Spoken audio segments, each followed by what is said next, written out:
The first time she realized her husband might not be human was the moment his skin started burning in water, and the water started recognizing him back. Not metaphorically, literally. The indoor pool was closed to everyone except them.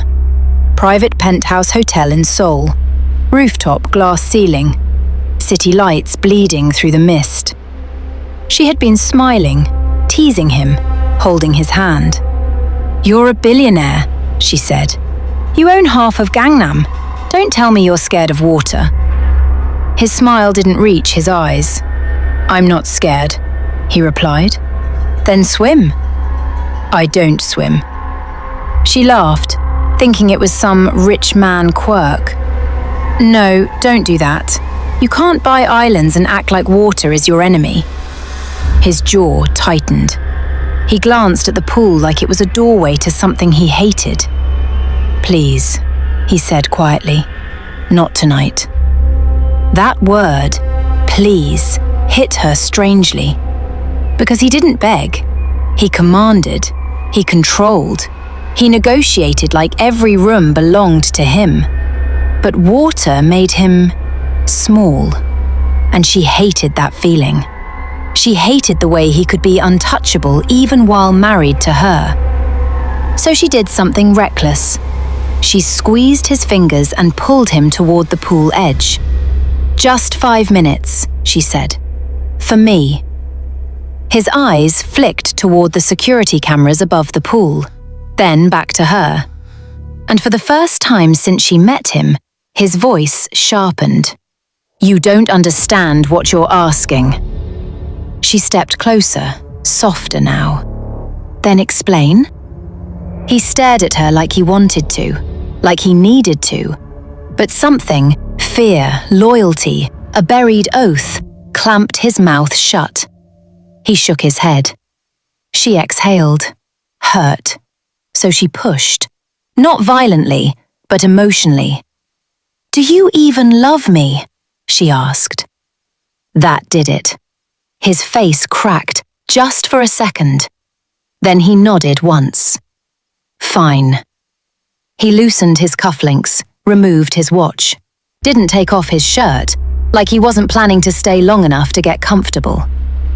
She led him down the pool steps.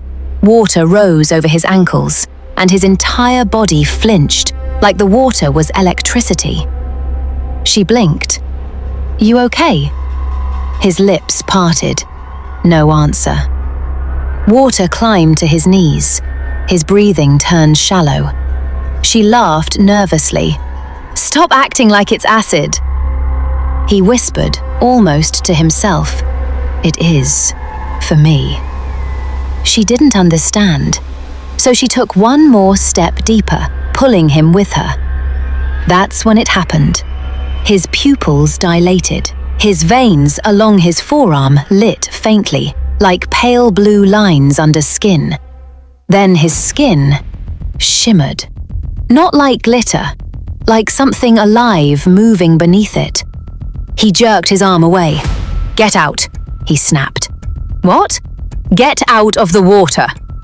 But she was stubborn, and the water, she didn't know this, was already changing. The pool surface rippled outward in perfect circles, like it was responding to his presence. The ceiling lights flickered once, then a low sound hummed through the room. Not a machine, not the building. A deep, ancient vibration, like a throat singing underwater. She froze. "What is that?" He stared at the pool with horror, and then his legs buckled. He fell forward, not into the pool, through it, like the water grabbed him and pulled him down. She screamed, lunged, reached for him. Her fingers touched his wrist, and her body flashed with cold shock. The water around him turned darker, the pool lights flickered again, and then his body stopped moving. Face down, still. No struggle, no bubbles, just dead weight. She panicked, dived in, wrapped her arms around him, dragged him up. His face was pale, his lips were blue, his eyes were open but unfocused. She slapped his cheek. "Wake up! Wake up!" His chest didn't rise. She screamed for help. "Help me! Somebody help us! He's not breathing!" But no staff came because the entire floor was locked down, private booking. Her hands trembled as she pressed his chest, again. "Please," she cried. "Don't die! Not like this! Not here!" Then he inhaled so violently he sounded like someone choking on air for the first time.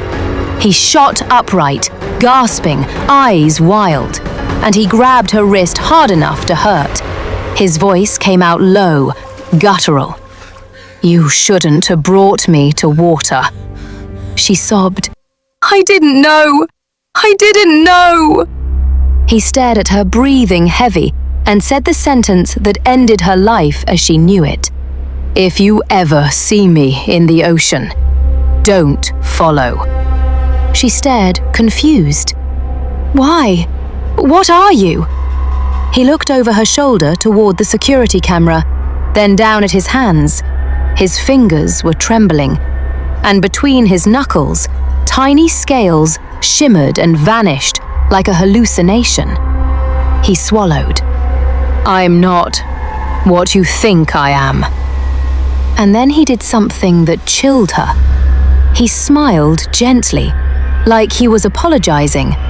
Then he said, "You married the version of me that can survive on land." If you're still here, listen, because this is where most people would run. But she didn't. She did the worst possible thing. She went looking for the truth. By morning, he was gone. Not just out of bed, gone like he erased himself. His phone was switched off. His assistants wouldn't answer. Even the hotel staff acted like they'd never seen him. And when she tried to leave the suite, two men in black suits stepped in front of the door. One of them spoke in perfect English. "Madam, you're not allowed outside today." Her chest tightened. "Who are you?" "We work for your husband." "Then call him." The man's mouth twitched. "We can't." That single word felt like a crack in a perfect glass. She stepped forward. "Move." He didn't. She pulled out her phone and called the only person who never feared rich people. Her best friend. The friend answered instantly. "Are you okay?" "No," she whispered. "Something's wrong. Something happened in water." A pause. Then the friend's tone sharpened. "What happened exactly?" She explained, fast and shaking. The friend went silent, then said, "Listen to me.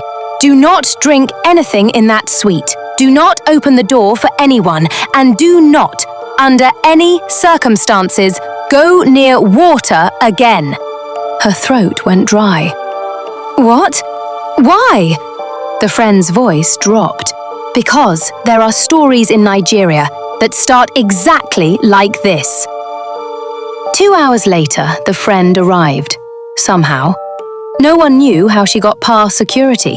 She walked in like the building belonged to her. She took one look at the wife's face and said, "You saw something you weren't supposed to see." Then she scanned the suite. Curtains, corners, mirrors. Then her eyes landed on the pool towel thrown on the chair. It was wet. She picked it up, smelled it.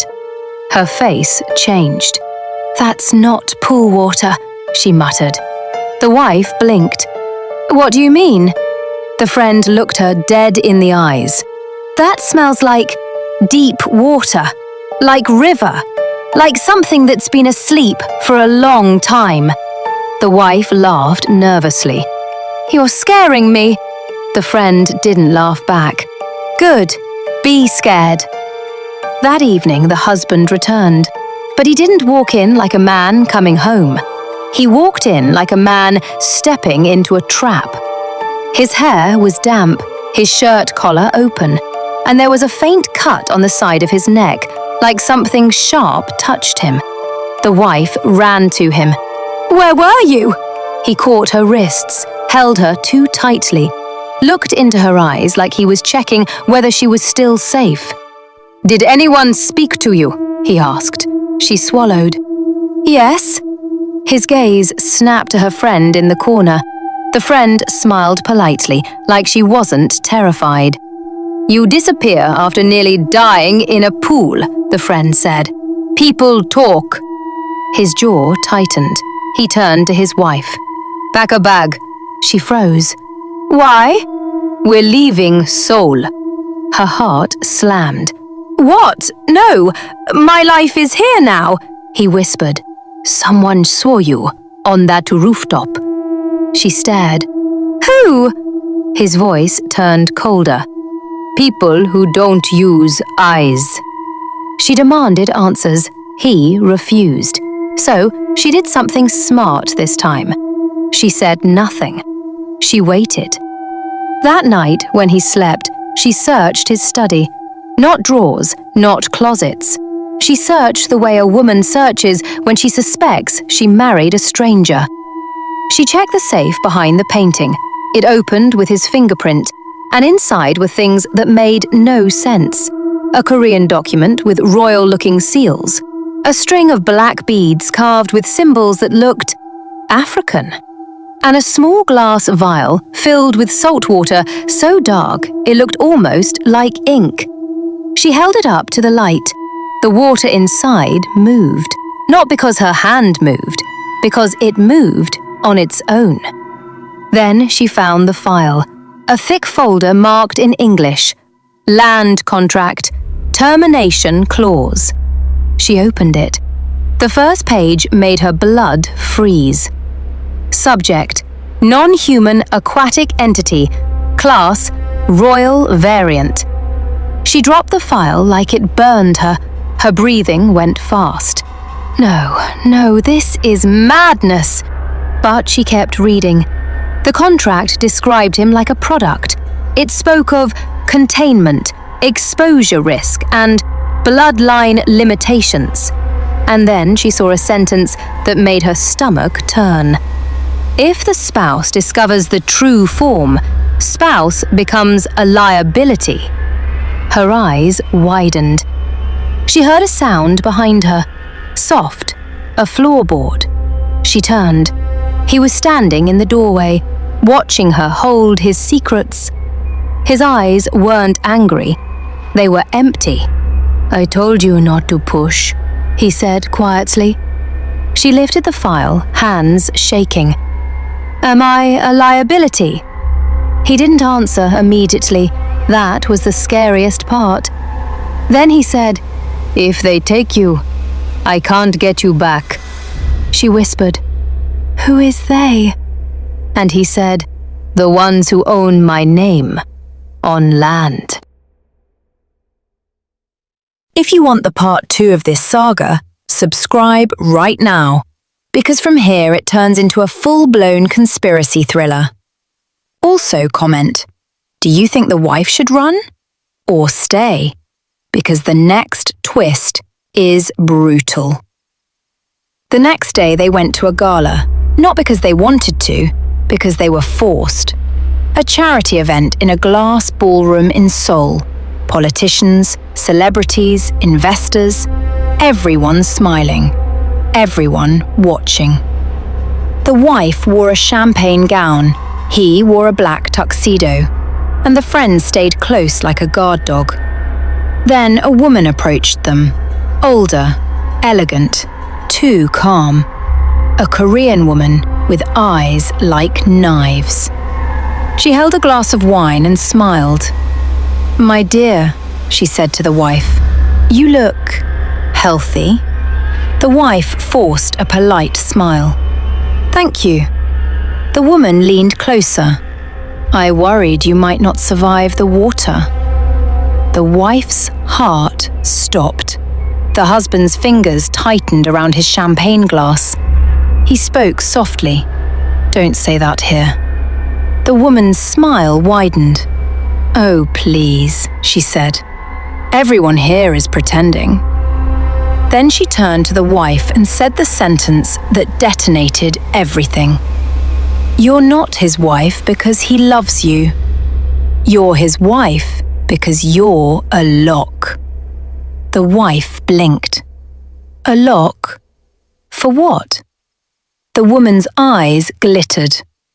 For the thing living inside him. Suddenly the husband stepped forward.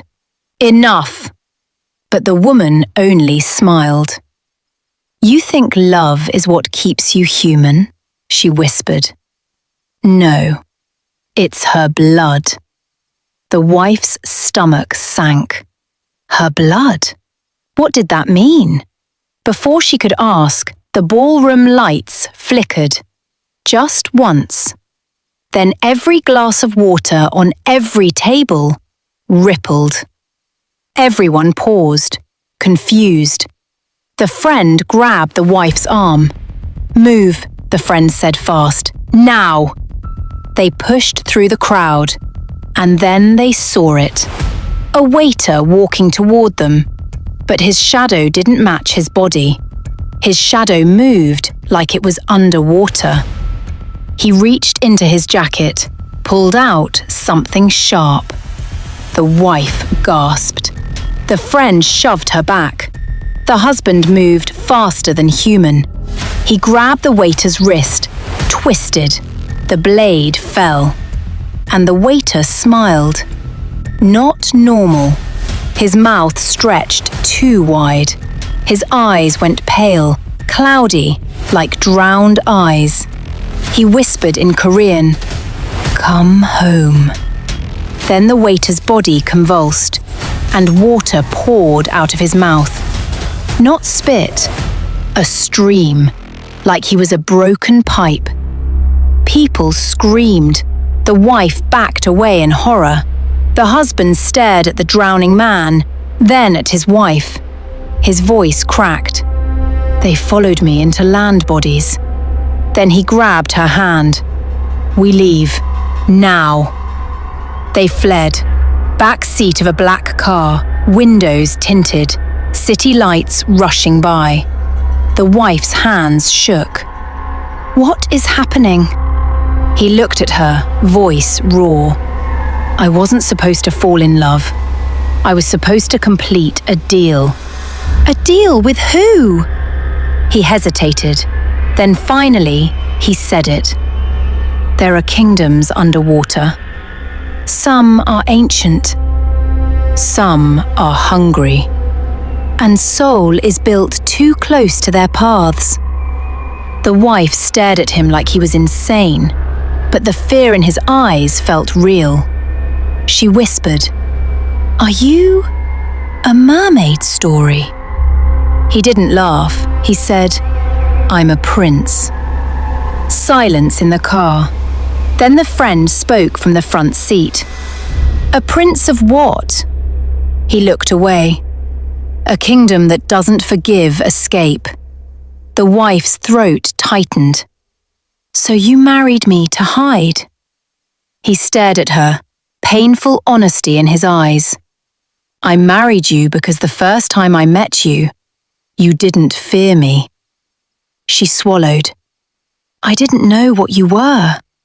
He whispered, "You knew."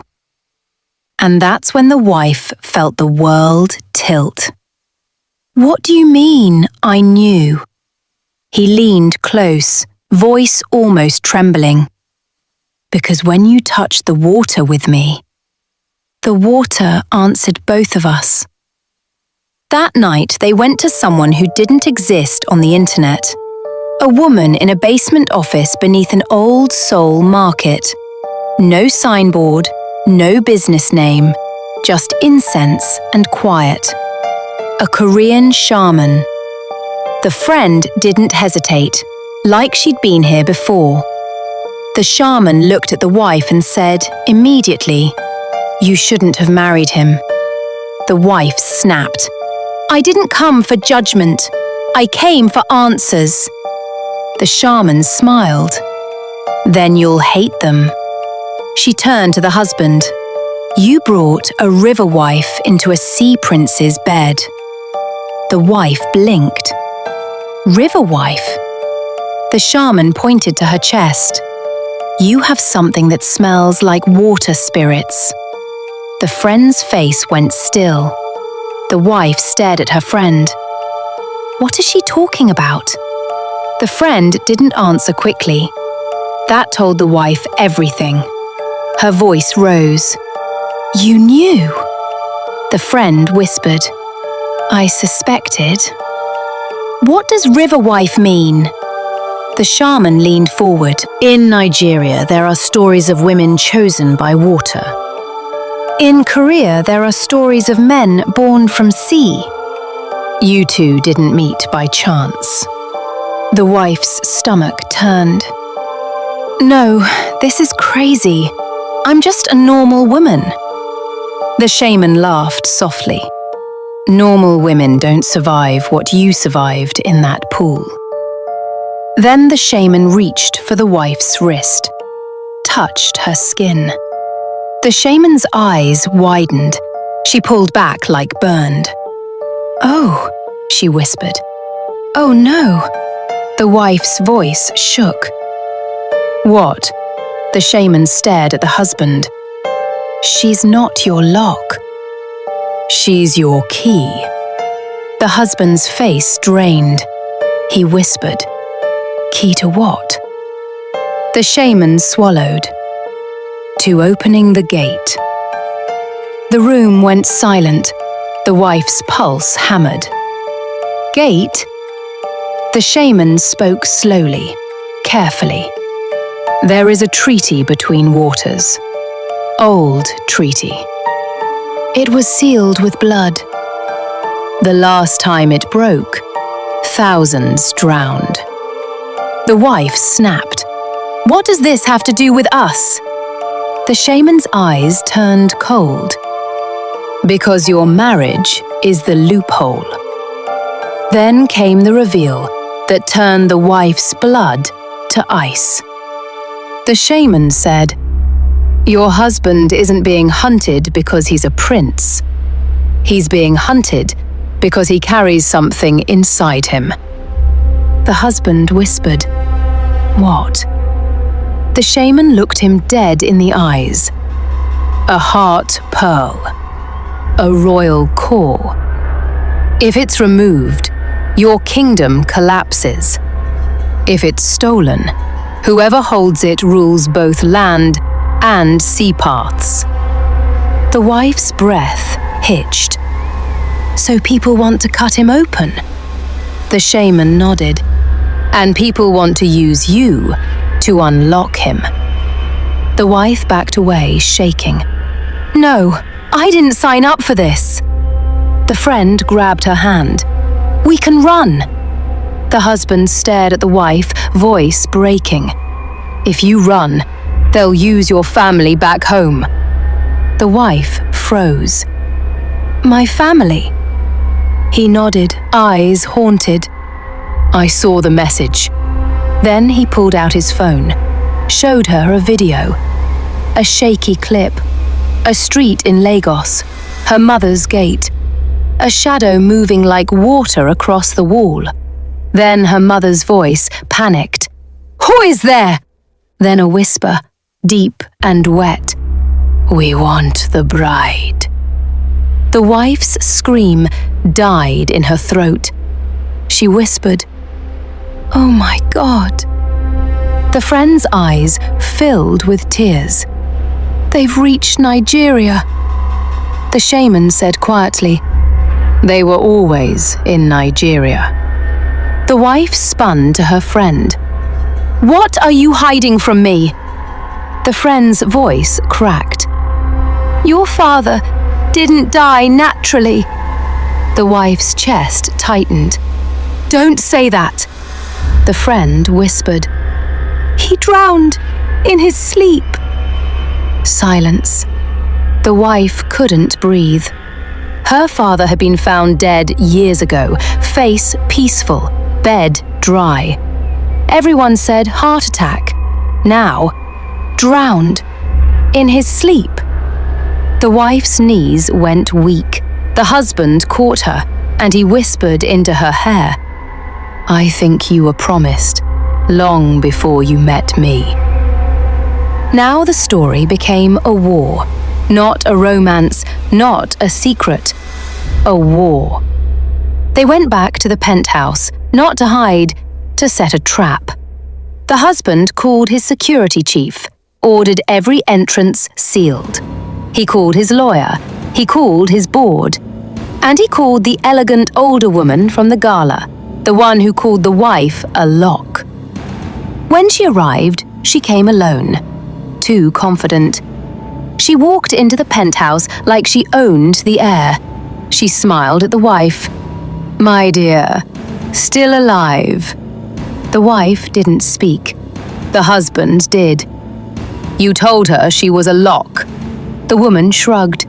"She is, just not for you." Then she revealed the most vicious twist yet. "I arranged your marriage." The wife's blood ran cold. The husband's face tightened. The woman sipped wine, unbothered. "You think you chose her? You didn't. You were guided," the husband whispered. "By who?" The woman's smile widened. "By the board. By the investors. By the people who funded your human life." The wife felt sick. She whispered, "So our love was sponsored?" The woman tilted her head. "Love? Darling, you're adorable." Then she looked at the husband. "You were bought, and she was bait." The husband's fist slammed onto the table. "Why?" The woman leaned forward. "Because his kind doesn't step onto land without collapsing. He needed a tether, a bride with water blood, a woman whose spirit could tolerate his changing." The wife whispered, "My spirit." The woman smiled. "You didn't think your eyes were normal, did you?" The wife froze, because sometimes, rarely, when she cried, her tears tasted like salt water. The friend stepped forward, shaking with anger. "You're trying to open the gate." The woman clapped slowly. "Finally, someone intelligent." Then she turned to the wife. "Do you know what happens when the gate opens?" The wife whispered, "No." The woman's eyes gleamed. "Seoul becomes a shoreline, a new empire rises, and your husband becomes fuel." The wife backed away. The husband looked at her with devastation. "You have to leave," he whispered. The wife shook her head. "No, I'm done running." Then she looked at the woman and said, "You want the gate?" The woman smiled. "Yes." The wife said, "Then you should have kidnapped me." And in that moment, the pool lights in the penthouse flickered. Water in the decorative fountain rose like a snake. The woman's smile vanished. The friend whispered, "She's waking up." The wife didn't understand how she knew, but she felt it. A pressure behind her ribs, a hum in her blood, like something old hearing its name again. The woman stepped back fast. "No, stop her!" And suddenly the penthouse windows rattled, not from wind, from water, from outside, because the Han River was rising, not flooding, rising in a straight wall, visible through the glass skyline, a moving dark line across the city, like the river stood up and began coming toward them. The husband whispered, voice cracked with terror. "They're here." The wife stared out at the city, at the water moving unnaturally, and she whispered, "This isn't just about you." He looked at her. "No," he said softly. "It's about what you are." The friend turned to the wife, tears falling. "I'm sorry I didn't tell you earlier." The wife's voice broke. "Tell me what?" The friend whispered, Your mother isn't just your mother. The wife froze. The husband's eyes widened. The friend said, She's a woman who escaped the water, the same way he did. Silence. Then the wife's world shattered. She whispered, My mother is like him. The friend shook her head. Different water. Same curse. Then the final betrayal hit. The friend's phone buzzed. She looked at it, her face drained. The wife snapped, What? The friend whispered, They already took your mother. Now the wife didn't cry. She went cold. She turned to her husband. Where is the gate? He stared at her, pained. You don't want that. She said, I want my mother. He whispered, If we open it, we can't close it. She stared into his eyes. Then we do it once. They drove through the night to an abandoned marine research facility on the edge of Seoul, a place his company had secretly funded, a place built over an underground water channel that led to the sea. Inside, the air smelled like metal and salt. There were tanks, empty, cracked, like something big had been kept there. Then they saw the door. A massive steel door with ancient symbols carved into it, Korean and something else that looked Nigerian. The wife's knees weakened. This is real. The husband whispered, This is where they cut my kind open.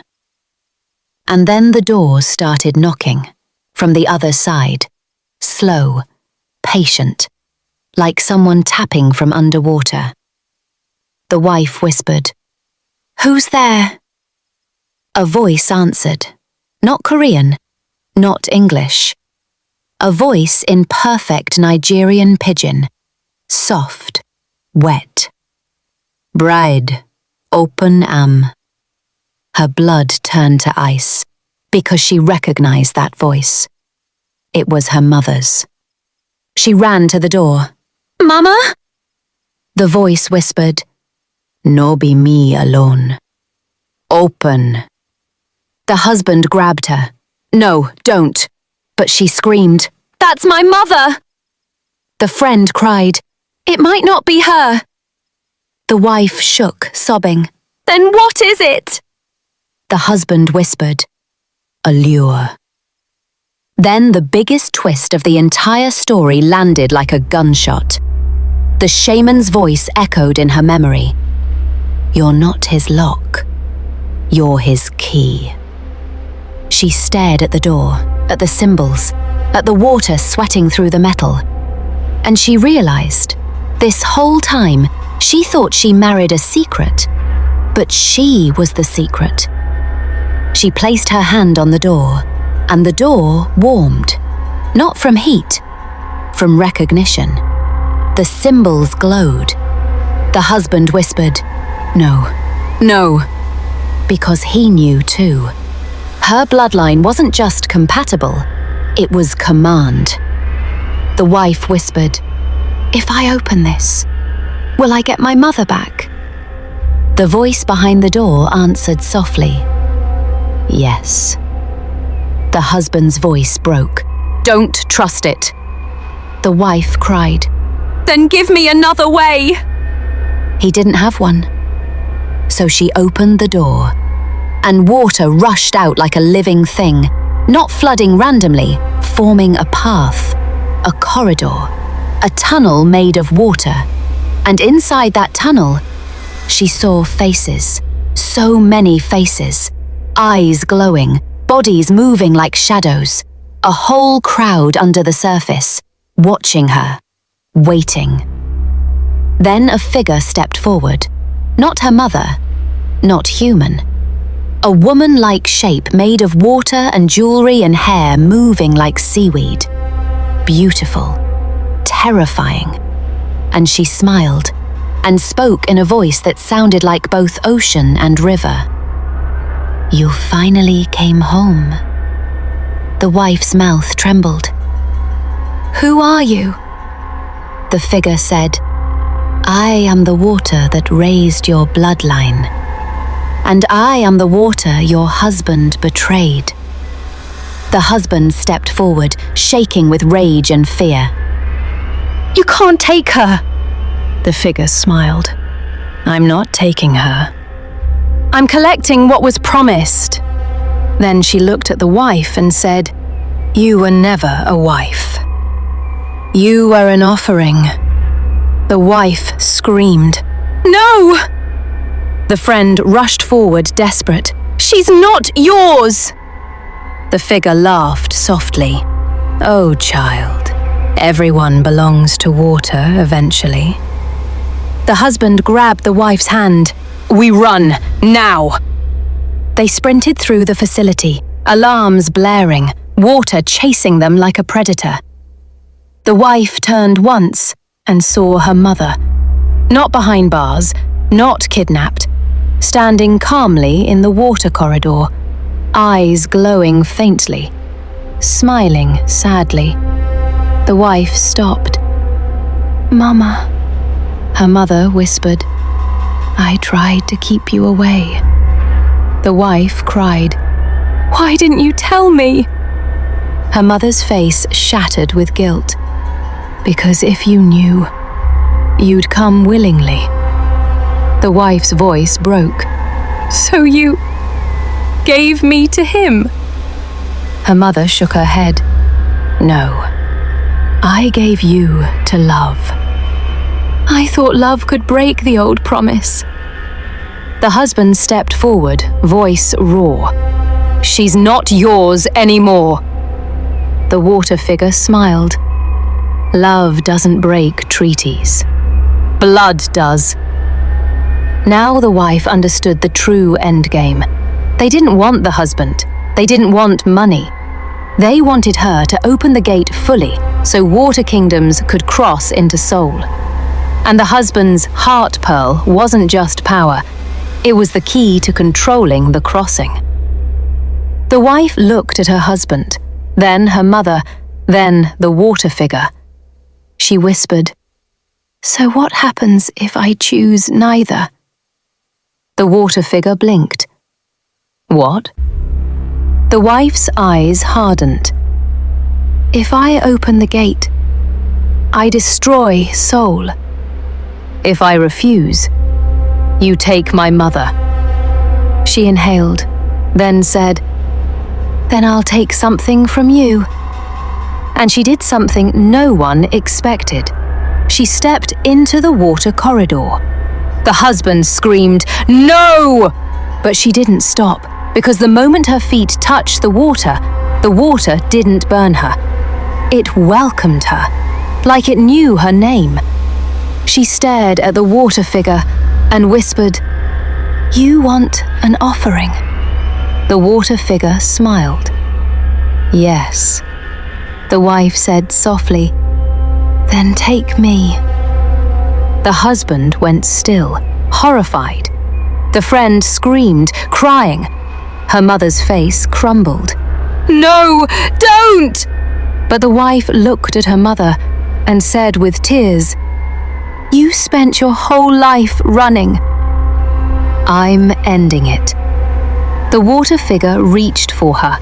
The wife closed her eyes and whispered one last time to her husband, "I loved you." Then the final, mind-blowing twist struck. The husband stepped into the water too. Everyone froze. He should have changed. He should have lost his human form. He should have been dragged away. But instead, the water split around him, like it feared him. His eyes glowed, not like a merman, like something older, something royal, something that didn't just live in water, but ruled it. The water figure's smile vanished. Her voice changed. You're not just a prince." He whispered, calm and deadly, "I'm the one you were really running from." The wife stared. What are you? He looked at her, and for the first time, he told the whole truth. I said I wasn't human. I didn't tell you. I'm not even fully merman. His voice dropped. My father wasn't sea. My father was deep. The air felt heavy. The water corridor trembled. The water figure stepped back, fear in her eyes. The husband raised his hand, and the corridor froze. Not into ice, into stillness, like time stopped inside water. He looked at the water figure. You wanted the gate. He smiled slightly. Wrong bride. Then he turned to the wife and said, I didn't marry you because you were a lock. I married you because you were the only blood that could stop them. The wife's mouth trembled. You used me. He shook his head, desperate. No. I protected you. I fell in love by accident. Then he reached into his own chest. No blood, no gore, just light. He pulled out a glowing pearl-like core, and the entire facility shook. The friend screamed. The mother cried. The water figure lunged forward. Give it! But the husband crushed it, and the water screamed. The river outside trembled. The Han River dropped instantly like something released. All the glowing eyes vanished. The corridor collapsed into normal water. The water figure shrieked, furious. You've doomed us! The husband whispered, No. I freed her! The wife collapsed, sobbing. What did you do? He knelt, shaking, human again, weaker. I killed my throne. The wife stared. Why? He looked at her with tears. Because I'd rather be nobody with you than a king without you. Silence. Then her mother walked up, touched her daughter's face, whispered, I'm sorry. The wife sobbed. I hate you. Her mother nodded. I know. Dawn broke over Seoul. The city survived. The gate stayed shut. But the husband changed. Not into a monster. Into a man who no longer had power to keep the sea away. Weeks later they lived quietly. No gala, no penthouse, no cameras. Just a small apartment. Love, but scarred. And one day the wife woke up, and her husband wasn't in bed. She ran outside, found him standing at the Han River, staring into it like it was calling him. She whispered, Don't. He didn't move. He said softly, I can hear them. She cried, You promised. He turned, tears in his eyes. I didn't know it would hurt this much. She stepped closer, took his hand and whispered, Then let it hurt. Stay. He nodded and walked away from the river. Not because he wasn't tempted, but because he chose her. And somewhere beneath the water, something watched. Not gone, not defeated, just waiting. Because treaties don't die, they pause. If you want part 2, where the water comes back for what it lost, subscribe now. Like this video if you'd fight fate for love. And comment, should she have opened the gate to save her mother? Or was she right to sacrifice the throne? Because the sea doesn't forget, and it always collects its debt.